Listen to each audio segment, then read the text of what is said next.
Katekismus Heidelberg dipersembahkan oleh Sinode Gereja Kristus Tuhan. Pertanyaan ke-98. Tetapi apakah patung-patung tidak boleh ada di gereja-gereja sebagai alat bantu untuk mengajar mereka yang tidak terpelajar?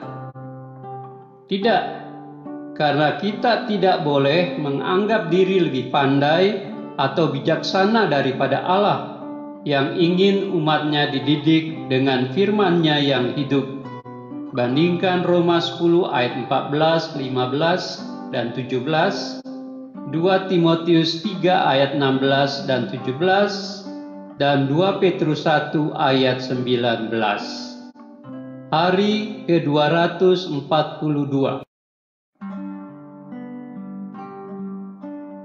Saudara, Katekismus menegaskan bahwa kita tidak boleh menyembah dalam cara lain selain yang sudah ditetapkan oleh Dia dalam firman-Nya. Allah menginginkan umatnya dididik oleh firman Allah saja.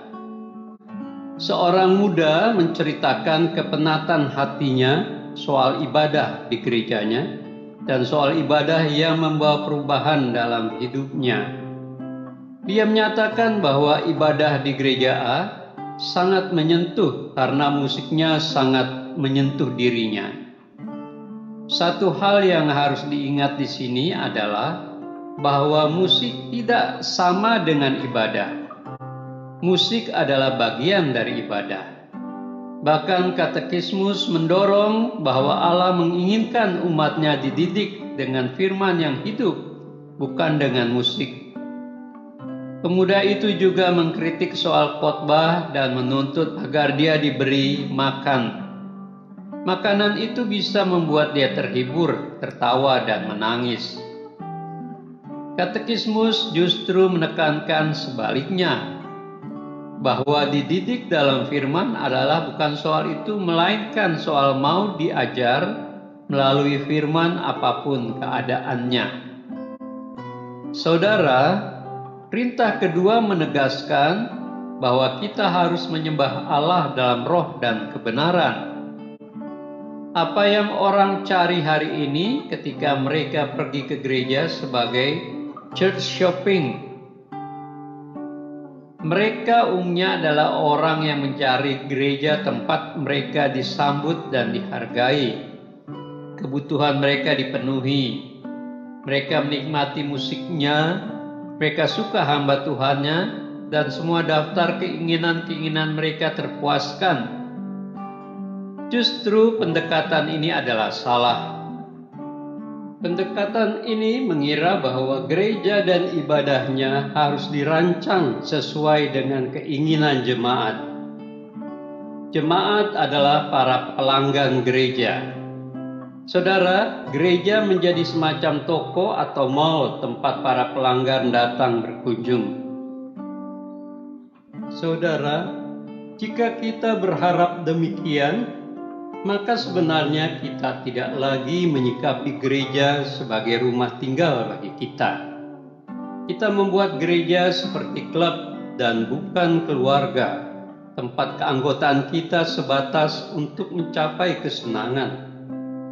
Kita tidak lagi melihat gereja sebagai tubuh yang kepadanya kita menjadi bagiannya, namun seperti pom bensin tempat kita dapat berhenti di sana.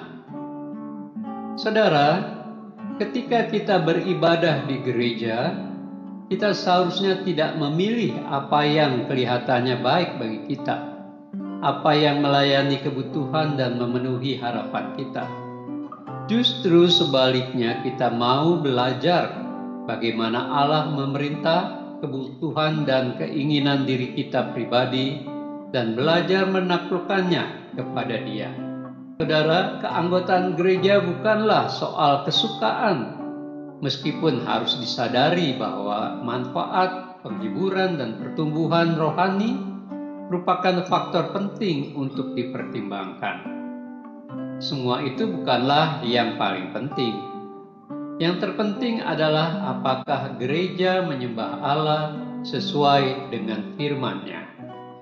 Puji Tuhan.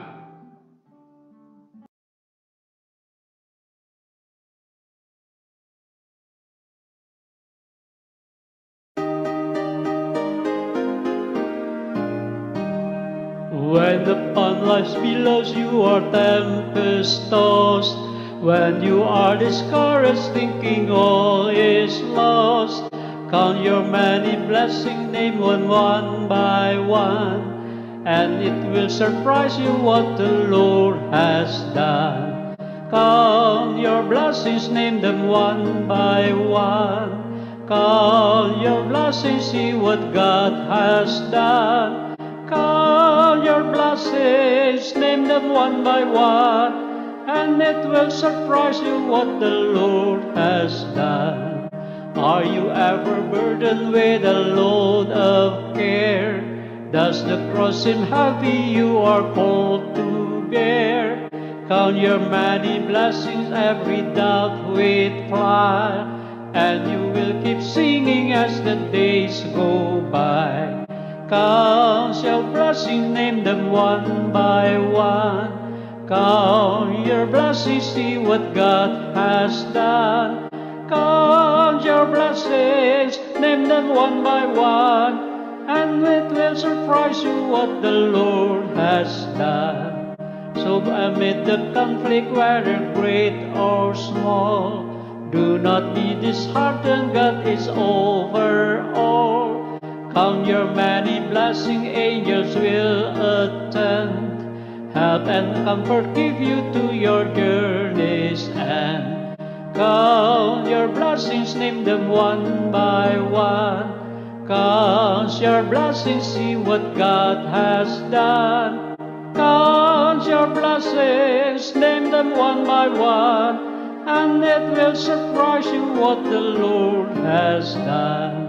When upon life's below you are tempest-tossed, when you are discouraged thinking all is lost, count your many blessings, name them one by one, and it will surprise you what the Lord has done. Count your blessings, name them one by one. Count your blessings, see what God has done. Count your blessings, name them one by one, and it will surprise you what the Lord has done.